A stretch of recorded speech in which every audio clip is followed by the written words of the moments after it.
Sasa huu ni mpango wa kupanga mayai ya nini? Ya kuku. Kama ukitaka upange mayai ya bata sasa. Mayai ya bata ni tofauti. Sawa, utaanza ile ya kwanza lakini utavuka, utaanza hii hapa.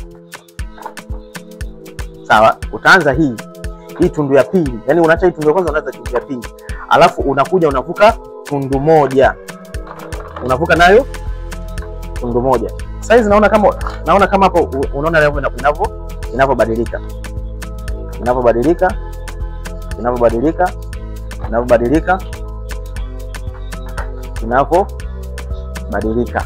Kwa hiyo utapanga mayai yako hivi. Kwa hiyo zitabaki lola 3.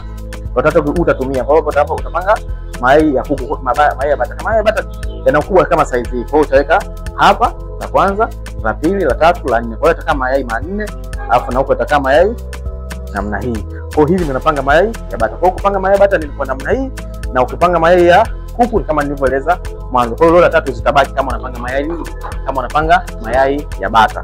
Kwa hiyo itabaki hivi. Kwa hiyo hivi ndio namna ya kupanga mayai ya bata. Kwa hiyo moja sasa tupange vile mayai ya kuku, sawa? Turudie kwenye mayai ya kuku ili tuendelee na tutorial vitu vingine.